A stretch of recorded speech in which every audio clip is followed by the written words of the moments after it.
अस्सलाम वालेकुम व्यूअर्स, कैसे हैं आप सब लोग। उम्मीद है आप सब ठीक होंगे। आज मैं बहुत ही टेस्टी सा मटर पुलाव बना रही हूँ। तो उसके लिए हमें चाहिए होंगे 2 किलो मटरों के ये दाने निकाल लिए हैं। तकरीबन ये 1 किलो मटर हैं या सवा किलो होंगे ऑलमोस्ट। और 2 प्याज लिए हैं, हाफ इंच का टुकड़ा है अदरक का, एक टमाटर है और एक फूल लहसुन का लिया है और 8 से 10 हरी मिर्चें ली हैं। और उसके अलावा हमें चाहिए होंगे चावल, ये आधा किलो चावल हैं। तो मैं आधा किलो के बना रही हूँ। और मटर ज़्यादा इसलिए लिए हैं कि मटर पुलाव में मटर ज़रा ज़्यादा ही अच्छे लगते हैं। बिस्मिल्लाहिर्रहमानिर्रहीम। तो पकाना शुरू करते हैं। उसके लिए हमें खुला बर्तन चाहिए होगा ताकि हमारे चावल आपस में जुड़े नहीं। तो ये मैंने 1 कप घी ले लिया है और ये 2 प्याज हैं मीडियम साइज़ के, इनको मैंने कट कर लिया है। तो घी की जगह आप ऑयल भी ले सकते हैं अगर आप ऑयल यूज़ कर सकते हैं। ये हमारे प्याज ब्राउन हो रहे हैं। हमने इसको उतना ब्राउन करना है जितना आपको कलर चाहिए चावलों का डार्क। अगर आप लाइट कलर पसंद करते हैं तो आप इसको लाइट रखेंगे। अगर आप डार्क कलर पसंद करते हैं चावलों का तो आपको ये थोड़े से डार्क करने पड़ेंगे। और अगर आप मीडियम लाइक करते हैं तो आप मीडियम रख सकते हैं। तो मैं इसको तकरीबन लाइट गोल्डन ही करूँगी, बहुत ज़्यादा डार्क नहीं करूँगी।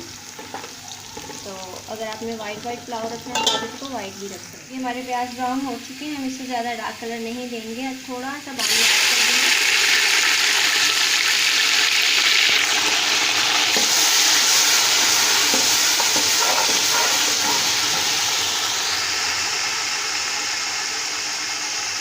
पानी हम यहाँ पे इसलिए ऐड करते हैं ताकि जो प्याज है वो मीडियम ब्राउन होना स्टॉप कर दें और इसी पे इसका कलर रुकता है। तो ये हल्का सा छींटा हमने लगाया है ताकि हमारा जो डिज़ायर्ड कलर है वो आ जाए। प्याज को ब्राउन करने के बाद हमने इसमें डाल दिया है अदरक, लहसुन, हरी मिर्चें और टमाटर जो मैंने आपको दिखाए थे, उनको मैंने बारीक चॉप करके इसमें डाल दिया है। तो ये ऑलमोस्ट पेस्ट इसका बन गया है। अब इसको हम भून लेंगे अच्छी तरह से तकरीबन 3-4 मिनट तक ताकि इनकी अच्छी सी खुशबू आ जाए और रेस्टोरेंट की स्मेल ख़त्म हो जाए। और फिर मैं आपको दिखाती हूँ कि 3-4 मिनट के बाद इसकी क्या कंडीशन है भूनने के बाद।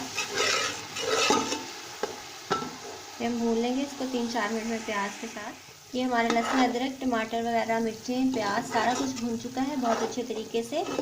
तो आंच को मैंने बहुत ही स्लो कर दिया है और अब बारी है स्पाइसेस ऐड करने की। और आंच को स्लो हमने इसलिए करना है ताकि जो स्पाइसेस हैं वो हमारे जले नहीं। तो सबसे पहले मैं इसके अंदर नमक डालूँगी।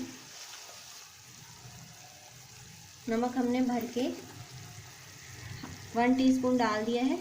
बाद में चेक करेंगे, अगर कम होगा तो हम और डाल सकते हैं। और इसमें मैं डाल रही हूँ 1/2 टेबल स्पून गरम मसाला पाउडर, 1 टेबल स्पून फुल मैं डाल रही हूँ इसमें धनिया पाउडर,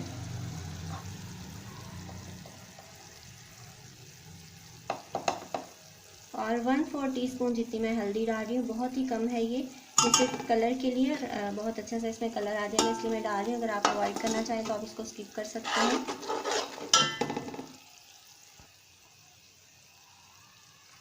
इसके अलावा हम इसके अंदर डाल रहे हैं 1/2 टेबल स्पून ज़ीरा। ये साबुत ज़ीरा मैं यूज़ कर रही हूँ। तो ये सारी चीज़ों के साथ इसको बहुत अच्छे से हम भूनेंगे थोड़ी देर तक। ये हमारा मसाला अच्छे तरीके से भून चुका है, बहुत अच्छे से हमारा तैयार हो चुका है। इसके अंदर मैं डाल रही हूँ मटर।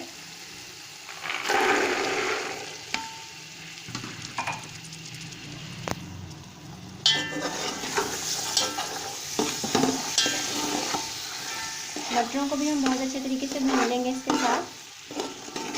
और ये मसाले का कलर आपको गरम जो है इसका मसाला प्याज का गरम मसाले की वजह से थोड़ा डार्क लग रहा होगा। तो ये जब हम पानी डालेंगे तो बहुत अच्छा सा कलर आएगा चावलों में। अगर इससे लाइट हम रखते हैं तो चावल बिल्कुल वाइट बनते हैं जो अच्छे नहीं लगते। तो इस तरह हमें मसाले के साथ मटरों को भून लेना है। 2-3 मिनट तक हम भूनेंगे इसको। तो ये हमारे मटर भून चुके हैं, तकरीबन 1 से 1.5 मिनट हमने इसको भूना है। बहुत ज़्यादा अगर भूनेंगे तो इनका कलर ख़राब हो जाएगा, तो इससे ज़्यादा हमें बिल्कुल भी इनको भूनना नहीं है। बहुत ही फ्रेश ग्रीन लग रहे हैं। तो हम इसके अंदर डाल देंगे पानी, और पानी हम ऐड करेंगे 3 गिलास। और 2 गिलास हमारे चावल थे, तकरीबन आधा किलो चावल थे, उसके लिए मैं 3 गिलास पानी यूज़ कर रही हूँ। तो हम इसको बंद कर देंगे जब तक इसमें बॉयल आता है। तो हम वेट करते हैं। तो पानी में बॉयल आना शुरू हो गया है। इस स्टेज पे हमने अपने नमक को ज़रूर टेस्ट करना है। मैंने टेस्ट किया था, मुझे कम लगा तो मैंने थोड़ा सा नमक और डाला है।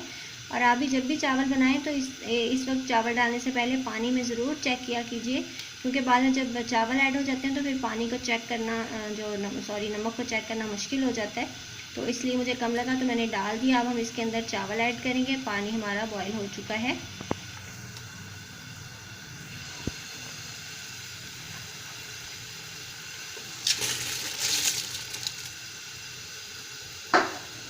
हम सारे चावलों को अच्छी तरह से डाल देंगे इसमें। हमारे चावल ऐड हो चुके हैं। अब हम इनको मिक्स कर देंगे और हमने बहुत ज़्यादा इसको हिलाना जुलाना नहीं है, बस हल्के हाथ से हमने इनको मिक्स कर देना है ताकि जो हमारे चावल हैं वो बिल्कुल टूटे नहीं और अच्छे से बने, लंबे लंबे खिले खिले, टूटे फूटे बगैर। तो ये मैंने मिक्स कर दिया और अब हम इसको ढक देंगे थोड़ी देर के लिए और इसको पकने देंगे जब तक इसका पानी ड्राई होता है। तो फिर हम इसको दम लगाएंगे। तो ये हमारे जो हैं चावल, उनका पानी बिल्कुल ड्राई हो चुका है और अब हम इसके अंदर लगाएंगे दम को। और उसको लिए कपड़ा हम जो है वो ढक्कन के ऊपर रैप करके इसको दम लगा देंगे तकरीबन 10 मिनट के लिए हल्की आंच पे। बस इतना सा पानी हमें चाहिए जितना नज़र आ रहा है, ये बहुत ही कम रह गया। तो इसी स्टेज पे हम इसको दम लगाएंगे। हमने कपड़े से कवर कर दिया है, दम लगा दिया है अपने मटरों को और हमने इसको तकरीबन 10 मिनट के लिए दम देना है। इससे ज़्यादा हम इसको दम बिल्कुल नहीं देंगे और आंच को हमने मैक्सिमम स्लो कर दिया है। तो देखते हैं इसको 10 मिनट के बाद। दम आ चुका है और हमने इसका दम खोल दिया है। ये देखिए माशाल्लाह से बहुत ही ज़बरदस्त से हमारे जो चावल हैं, मटर पुलाव है, वो रेडी हो चुका है। बहुत ज़्यादा टेस्टी, बहुत ज़्यादा इजी और बहुत ही मज़े का है। और मटर पुलाव में मटर जितने ज़्यादा होंगे उतने ही अच्छे लगते हैं। तो अब इसको डिश आउट करके मैं आपको दिखाती हूँ।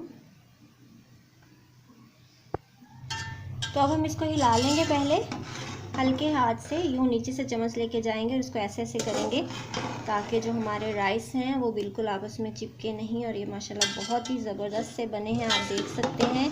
ये बिल्कुल भी टूटे नहीं हैं और जुड़े भी नहीं हैं और परफेक्टली कुक भी हैं और मटर भी गल चुके हैं। तो चावलों को इस तरह से हिलाना बहुत ज़्यादा ज़रूरी होता है ताकि ये बाद में जो है वापस में चिपक ना जाए। लेकिन अगर आप पानी का आइडिया सही रखते हैं, पानी बहुत ज़्यादा नहीं डालते या बहुत ज़्यादा इसको दम नहीं देते, तो सवाल ही नहीं पैदा होता कि ये टूटें या चिपकें। तो ये माशाल्लाह से बहुत ही हमारे टेस्टी से कलरफुल से चावल बने हैं। और मैं आपको अब मटर पुलाव को डिश आउट करके दिखाती हूँ। तो व्यूअर्स, हमारा बहुत ही टेस्टी सा, ज़बरदस्त सा, कलरफुल सा और बहुत ही डिलीशियस सा मटर पुलाव बनके बिल्कुल रेडी है। और आप देख सकते हैं चावलों में शाइन है, बिल्कुल टूटे नहीं है, चिपके नहीं है, जुड़े नहीं है। मटर बहुत ज़्यादा कलरफुल से लग रहे हैं और बहुत अच्छा एरोमा भी आ रहा है। जब आप देखेंगे, बनाएंगे तो आपको पता चलेगा कि कितने ज़्यादा टेस्टी बनते हैं। और कलर भी इसका बिल्कुल परफेक्ट है, ना बहुत ज़्यादा लाइट है ना बहुत ज़्यादा डार्क है। तो आप इस तरीके से ज़रूर बनाइएगा, खाइएगा, एंजॉय कीजिएगा। बहुत ही टेस्टी बनते हैं और मुझे फीडबैक ज़रूर दीजिएगा। सो मिलेंगे इंशाल्लाह नेक्स्ट वीडियो में। Till then take care, good bye, अल्लाह हाफिज़।